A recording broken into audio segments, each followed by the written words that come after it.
Welcome to The Death of Miss Whitmore, written by Afonso Carvalho and Ryland Mason. A Detective Shepard Rogers locked room murder mystery.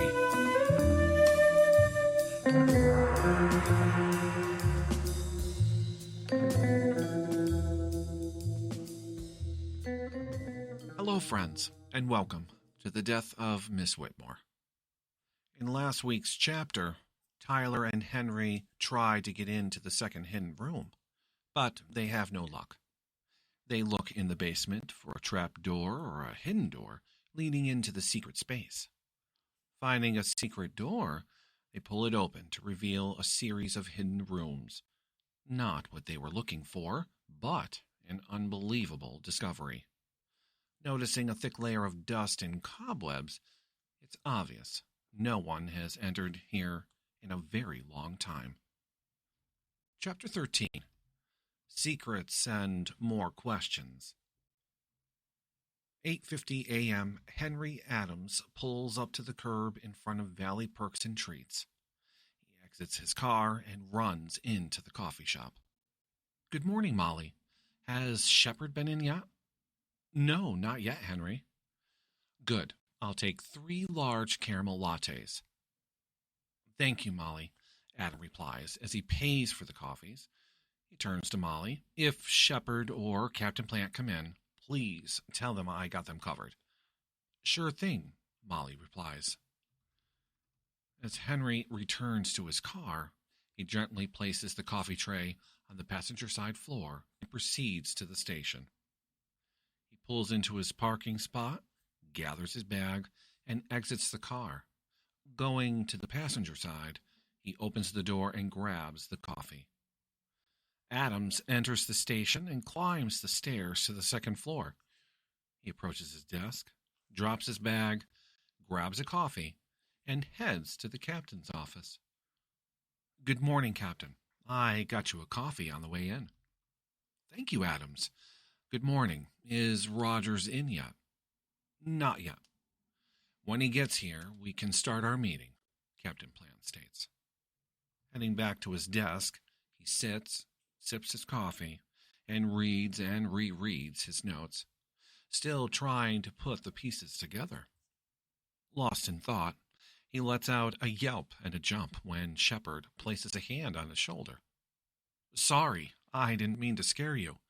You're concentrating on your notes. Do you have any new ideas? No, just more questions and more questions, Adams defeatedly states. I know how you feel. I got you a coffee on the way in. I know. I stopped at the coffee shop, and Molly told me I was too late. Thank you for the coffee. My pleasure. The captain is waiting as soon as you're ready. Let me have a few sips first. They both appear at the captain's office door a few minutes later. He waves them in and points to the chairs. So, detectives, I hear you have a mind-boggling case in front of you, the captain states. Yes, we do. Lots of questions, lots of confusion, hidden spaces, and one dead person in a locked room with no murder weapon. Why don't you start at the beginning and tell me everything? So, Captain, that's why we think cutting our way through the back of the closet will be the best way to find how the killer got in, Rogers says. I agree. You guys have been running around in circles for days now. Let's try not to be too destructive. No, Captain. Tyler is meeting us there. Good. Keep me posted. I might swing by this afternoon. I will call you once we find something, Captain, Rogers states. As both detectives leave the captain's office, they return to their desks, pack their notes, grab their coffees, and head to the parking lot. Do you want to drive together? Roger asks. Sure. We can go over our notes on the way, Adams suggested. As they drive to Whitmore Grange, they discuss their theories and ideas about the killer. Consolidating their notes, They discover they are still waiting on the tech team's results on the alarm and surveillance system at Whitmore Grange, which might be a big lead they need. Adams grabs his cell phone and calls the tech team. Tech team, this is Lorraine. How can I help you? Hi, Lorraine. This is Detective Adams. I was checking to see if you have a report on the alarm system for Whitmore Grange. Yes, Detective. The report was complete and emailed to Detective Rogers. Thank you, Lorraine. As Adams hangs up with Lorraine, he turns to Shepard and tells him that the tech team emailed him the report. They approach the front of Whitmore Grange Park and notice that Tyler's van is parked. They exit the car. After signing in with the officer at the door, they enter the house, go to the hallway, and find Tyler unloading his equipment and getting ready for the task. Good morning, Tyler. Are you finally ready to get into that hidden space? Adam asks. Oh, I'm ready. I was starting to get frustrated. Good morning, Rogers. Good morning, Tyler. Let's get started. Are you ready? With a quick nod, Tyler picks up his sawzall and approaches the closet wall. Making fast work of it, the closet back wall falls back, revealing the hidden space. Putting his saw down in the hallway, he motions for the two detectives to join him. They approach the newly made opening and peer inside. Someone has been here recently. Look at the footprints in the dust. The long, narrow space is empty, and the walls are just studs, no plaster. They only see the backs of two fireplaces. As they step inside, slowly scanning the room, they find a trap door at the end of the room. Well, I think we found the way in, Tyler states. Finally, Adams states. As Adams and Tyler investigate the trap door, Rogers stays back and scrutinizes the backs of the fireplaces. Adams bends down and lifts the trap door, shining his flashlight down the hole. A set of stairs emerges from the darkness. Well, who wants to go down the rabbit hole first? Tyler asks. I'll go first, Adams volunteers. Rogers, are you coming? Not yet. I'll follow behind. Have you found something? Adam asks. Perhaps. Perhaps I did. Adams aims the flashlight at the stairs, then slowly descends. Tyler right behind him. They come to a landing, but there is no way out. Continuing down, they come to a small corridor with a door at the end. Adams turns the knob on the thick wooden door. It turns quickly, pulling it open to another corridor. With flashlights in hand, they continue their journey. As they continue, Tyler will be in the lead this time.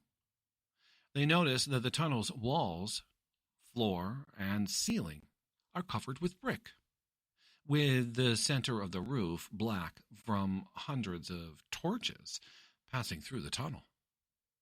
Walking for what seems like forever, but only about 30 minutes, they approach another flight of stairs. Well, this seems very odd to me, Adam states. I agree. This must lead to a hidden outdoor place. I wonder if it was perhaps part of the Underground Railroad, Tyler states.